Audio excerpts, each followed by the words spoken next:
हमारा विषय ब्रह्मांड षड द्रव्यात्मक। देखिए ब्रह्मांड किसे कहते हैं? ब्रह्मांड का अर्थ होता है सृष्टि, कुदरत और पूरी दुनिया, पूरा विश्व, फुल वर्ल्ड, उसको ब्रह्मांड कहते हैं, जिसके अंदर हम 84 लाख जीवा योनि के जीवित प्राणी, उत्पत्ति स्थान, प्राणियों की संख्या तो असंख्य अनंत है, बड़े आनंद के साथ में जीवन करते हैं। इतना बड़ा हमारा परिवार जो है इस ब्रह्मांड के अंदर रहता है, तो उस ब्रह्मांड के प्रति हमारी बहुत बहुत कृतज्ञता है, कुदरत के प्रति कृतज्ञता है। ब्रह्मांड को कुदरत कहते हैं, उसको नेचर माँ कहते हैं। वो हम सब को 7 अरब की जनसंख्या को 84 लाख जीवा योनि प्राणियों को जन्म देने वाली वो माँ है। उस माँ की आज हम सारी जो है रचना करते हैं, हम उसको कुदरत भी कहते हैं। माँ को कुदरत कहा जाता है। तो हमारी जो माँ है ये पंचभूतात्मक है, ये तो उसका जो है कंस्टिट्यूएंट्स है। मतलब ये कुदरत क्या है? ये कुदरत का उसको है 5 भूतात्मक है। 5 भूत कौन कौन से हैं? जो है पहला भूत तो है पृथ्वी, जल, अग्नि, वायु और आकाश।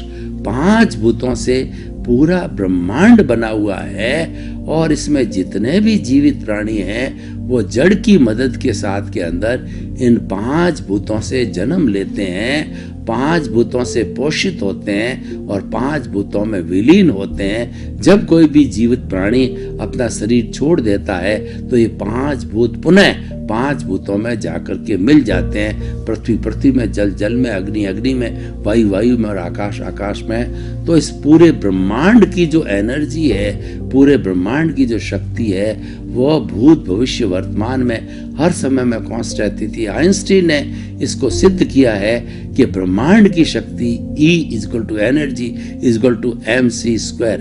m का मतलब मास, इसमें जो रहने वाले जो तत्वों की जो मास है, और c² कांस्टेंट है। मतलब ये हुआ कि इस ब्रह्मांड की शक्ति न घटती है न बढ़ती है, हर समय में एक सी रहती है। मात्र रूपांतरण होता है, ट्रांसफॉर्मेशन होता है। ठोस द्रव में बदलता है, द्रव गैस में बदलती है, गैस वाइब्रेशंस में बदलती है। और ये सारी सृष्टि है, ब्रह्मांड है, वो रिलेटिव है। ये वाइब्रेशन का युग है। जो लोग साइन थीटा, कॉस थीटा और जो है वेव लेंथ और वेव फ्रीक्वेंसी को फिजिक्स में पढ़ते हैं, वो सब जानते हैं कि एक परिंदा भी जब पर मारता है तो पूरा कॉस्मॉस प्रभावित होता है, हिलता है। हमारा मोबाइल देखिए कि हमारे मोबाइल का जो स्क्रीन है वह जो है वो एक तत्व का रूप में होता है। जब वो पूरा ये वाइब्रेशन की वजह से हिलता है, तो उसी तरीके से ये सारा वाइब्रेशन का युग है।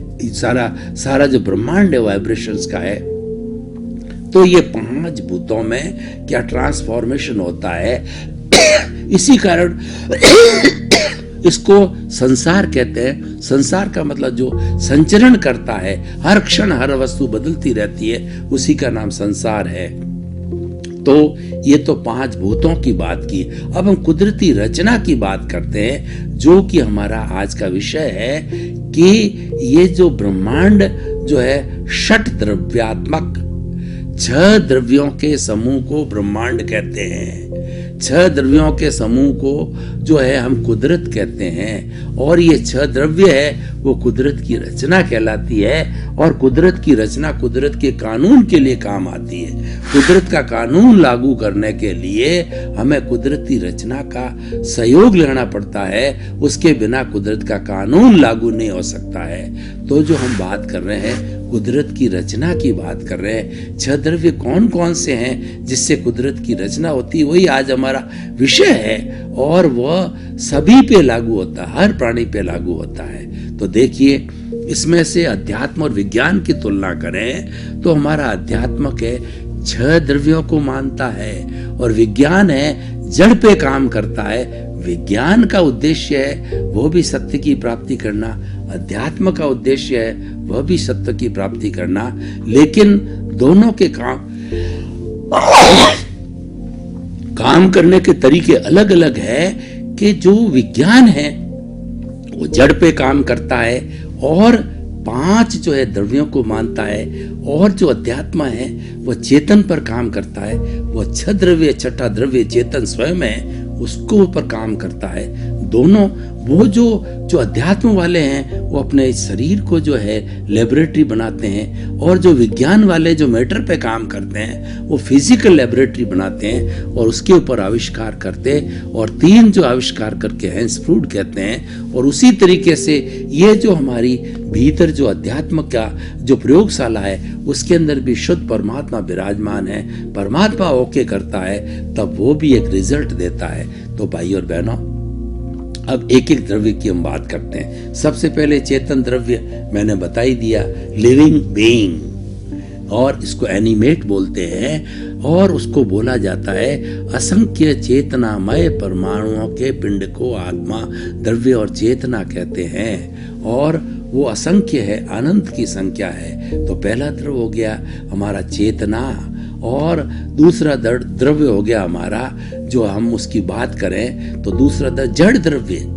जड़ है जिस पर कि भौतिक पदार्थ वाले काम करते हैं, भौतिकी वैज्ञानिक लोग काम करते हैं। तो उन्होंने 176 के भौतिक सब्सटेंस जो है बताए हैं, जैसे पोटाशियम है, और जो है हमारा सोडियम है, अब्रक है, भॉडल है, और उसके साथ के अंदर सिल्वर है और गोल्ड है। इस तरीके से 106 जो है फिजिकल सब्सटेंसेस की खोज हुई, और खोज अभी तक ये जारी है।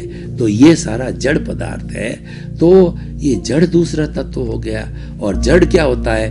वर्ण गंध रक्त रस युक्त होता है, गलन मिलन धर्मा होता है, ये जुड़ता है, मिलता है, और उसके कारण ही जो है ये संसार सारा बनता है और हमारे सामने दिखाई देता है।